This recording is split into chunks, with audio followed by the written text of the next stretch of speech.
प्रिय व्यूअर नमस्कार। आज हम लोग इस वीडियो के माध्यम से यह जानेंगे कि राजस्व और भूमि सुधार विभाग के द्वारा फ्लैट धारियों के दाखिल खारिज पर कैसे प्रतिबंध स्थापित किया गया है। दूसरा, हम लोग ये भी जानेंगे कि राज्य कैबिनेट के द्वारा राजस्व न्यायालयों को अब ऑनलाइन किया जाएगा, उसकी प्रक्रिया क्या होगी।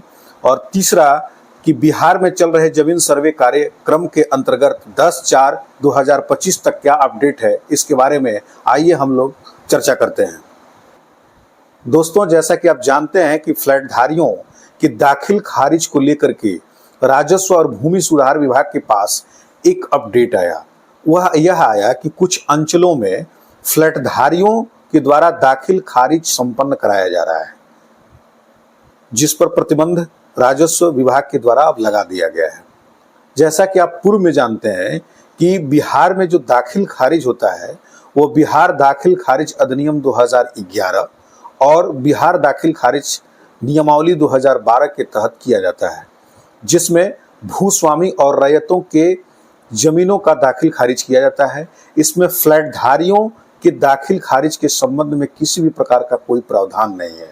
इसी को लेकर के एक मामला जब प्रकाश में आया कि फ्लैट धारियों के द्वारा कुछ अंचलों में दाखिल खारिज संपन्न करा लिया जा रहा है, तो ऐसी स्थिति में राजस्व और भूमि सुधार विभाग के जो सचिव हैं दीपक कुमार, उनके द्वारा एक पत्र के माध्यम से सभी आयुक्त महोदय और जिलाधिकारी महोदय को यह निर्देशित किया गया कि इस पर प्रतिबंध स्थापित कराया जाए और साथ ही विभाग के द्वारा इसे आगे की कार्रवाई करने के लिए, यानी दाखिल खारिज करने के लिए एक खास प्रकार का सॉफ्टवेयर अपनाया जा रहा है और उसके बाद से इसमें दाखिल खारिज किया जा सकता है।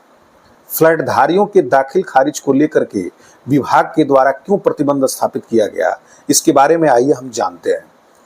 फ्लैट धारी किसी बिल्डर या अपार्टमेंट के मालिक के द्वारा अपना फ्लैट खरीदा जाता है, जो प्रोपोर्शन ऑफ द लैंड होता है, यानी उसका विभाजन, लैंड का विभाजन नहीं होता है। ऐसी स्थिति में जब वह दाखिल खारिज कराने जाते हैं तो उनकी पोजीशन कहाँ है यह पूर्ण रूप से सुनिश्चित नहीं हो पाती है। ऐसी स्थिति में अन्य जो हितधारक हैं इससे प्रभावित हो सकते हैं। अगर वह दाखिल खारिज कोई एक व्यक्ति संपादित करा लेता है तो अन्य जो हितधारक हैं उससे प्रभावित हो सकते हैं।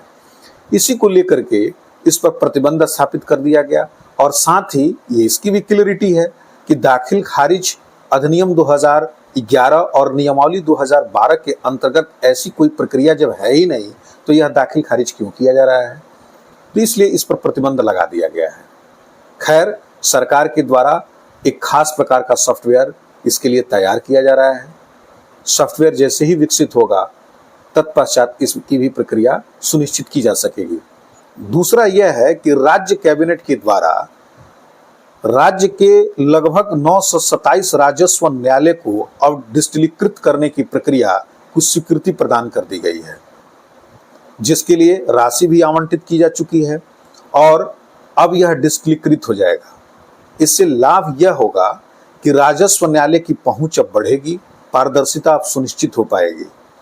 साथ ही वादी और प्रतिवादी नियत स्थान पर बिना पहुंचे ही वीडियो कॉन्फ्रेंसिंग के माध्यम से अपने पक्षों को रख पाएंगे और साथ ही साथ जो राजस्व के न्यायालय हैं उनका डिजिटल डेटाबेस बन सकेगा और डिजिटल रिकॉर्ड कायम हो सकेगा, जिससे अन्य लोग और वादी और प्रतिवादी बाद में इसे देख भी पाएंगे, जिससे न केवल पारदर्शिता सुनिश्चित हो पाएगी अपितु वादी और प्रतिवादी के अनुपस्थिति होने के कारण जो वाद काफी लंबे समयों तक चलते जा रहे थे उस पर अब जल्द से जल्द उसका निस्तारण किया जा सकेगा और जो राजस्व के जो वाद हैं उनमें कमी लाई जा सकेगी।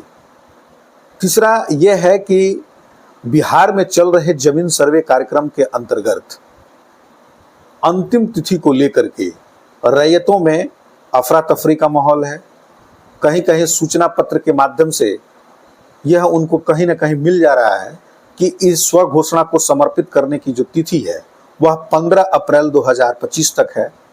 तो इसकी कोई आधिकारिक सूचना आधिकारिक वेबसाइट के माध्यम से या प्रेस नोट के माध्यम से अभी विभाग के द्वारा सार्वजनिक रूप से अवगत नहीं कराया गया है।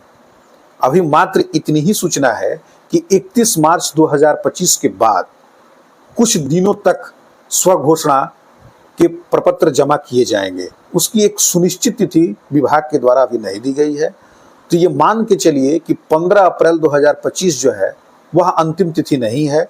अभी अगर फॉर्म जमा हो रहा है तो होगा, जब तक कि कोई आधिकारिक सूचना नहीं आती है तब तक कोई अंतिम तिथि नहीं कही जा सकती है। वर्तमान समय में ऑनलाइन और ऑफलाइन दोनों ही मोड में स्वघोषणा के प्रपत्र जमा लिए जा रहे हैं। ऑनलाइन मोड में किसी भी तरह का कोई सर्वर और ओटीपी प्रॉब्लम नहीं आ रहा है।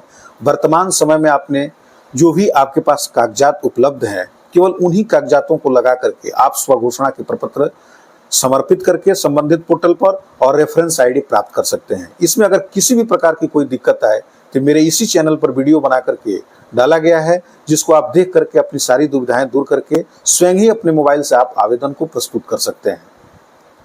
तो दोस्तों, ये था अपडेट, और आपको वीडियो कैसा लगा?